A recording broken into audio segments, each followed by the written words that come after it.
Great.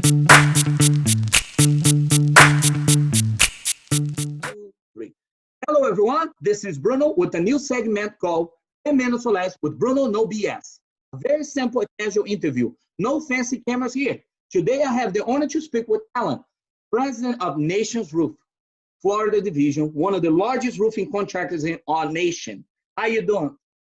Doing good, Bruno. Thanks for having me. Yep, things are good. Buddy. No, thanks for you to be here and talking to me. I need to ask a few questions. How long have you been in our roofing industry? You know, it's funny, roofing specifically, it's only been the last 12 years. I've been in construction and portfolio management up in Manhattan in the Northeast for years. Moved down here in about 2005, had a building and development company, and then transitioned, had the opportunity to work in a turnaround situation for a roofing company, starting around 2008. And like everyone says, once you're in roofing, you can't seem to get back out of roofing. It's even when like I thought I was going to retire. Mafia. It's a mafia. Yeah, it's funny. When did you realize roofing would be a career for you? You know, it's funny. Many of the businesses and companies that I held in the past, it was transactional. It was come in, turn around, get it fixed, get back out the door.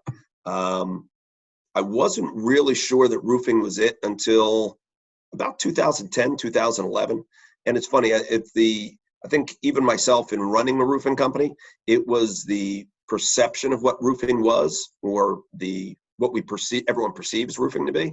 And it's funny, once I realized how important we were, to me, we're as important, if not more important, than the MEPs out there. So if you want your electricians, your plumbers, and your mechanical reps to get out on site, well, if we don't draw you in first, you're in a pretty bad way. So, and once it's stuck, this industry's got a lot of great people in it. So it's, in the state of Florida, it's not going to stop raining anytime soon. So you got that right. There's a lot of good people. There's a lot of bad people, but in general, there's a lot of good people. A lot of people with heart. A lot of people that want to help each other, and that's what I really like about our industry. Yeah, I have a lot of passion, and even thought of you being in the industry, for 12 years. But it's still, I can see that you have a passion. Another question: how Nations Roofing is handling this pandemic right now? You know, it's funny. We're fortunate, right? So we're the fourth largest roofing company in the country. We have our national sales reps, we have our local sales reps, but we've been really fortunate. We haven't furloughed anybody. We haven't cut anyone's salaries. We had a fairly large backlog. We have national customers that have taken this opportunity and decided to do CapEx projects, so it doesn't interrupt them at a time where you wouldn't think that they are. And for us, there's even opportunities for us to work with other divisions. So there are divisions, since we have our own staff, like here in Florida, we don't use any subs. Right. So there's opportunities, there's an ebb and flow of work in other regions. So sometimes if, let's say, Georgia got busy and the Atlanta office needed some help, we get to kind of self-sub to ourselves, and that's helped smooth out the downtime a little bit. All right, in a short story, can you tell me the history of Nations Roof? Nations Roof was primarily started about 15 years ago by Rich Nugent. Rich Nugent's past NRCA president for many years, still very active in the NRCA. Started out of the Northeast, created some partnerships, and by assimilation, took on other roofers that had symbiotic relationships and opportunities to grow using the same culture across the country. That's really big to Rich and very big to Jake Hyatt, who's our president. He didn't want to partner, didn't want to take on more roofing companies unless the culture worked, unless their core values were the same.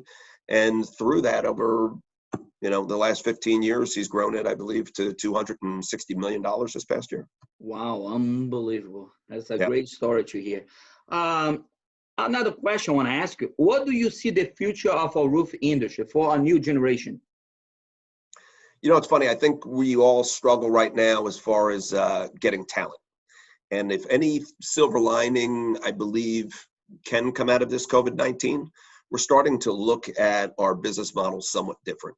I think that a lot of college students are starting to see that, well, guess what? I could get my degree remotely, but at the same time, I could be gainfully employed And I think it's our job as an industry to steward those guys into our businesses. I mean, we're hurting for this younger generation to join us.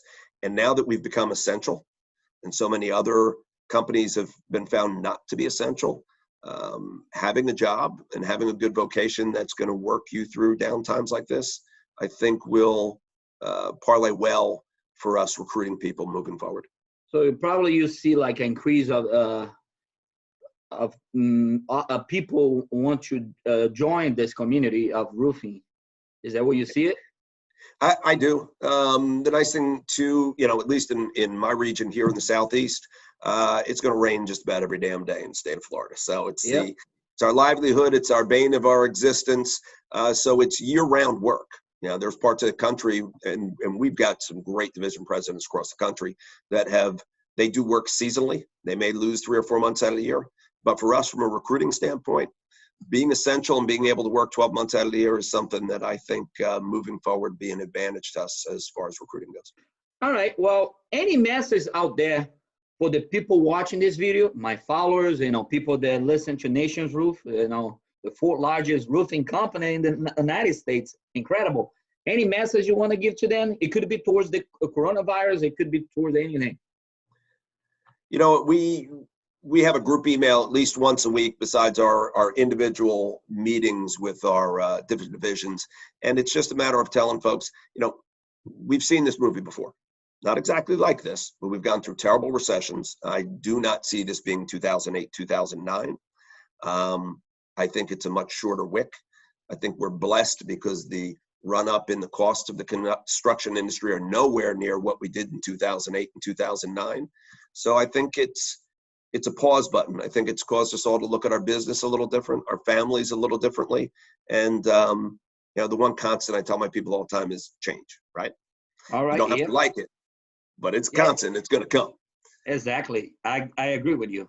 I think this is going to make many of us much better companies. I think it's getting us back to our fundamentals. It's allowing us some time to coach all over again.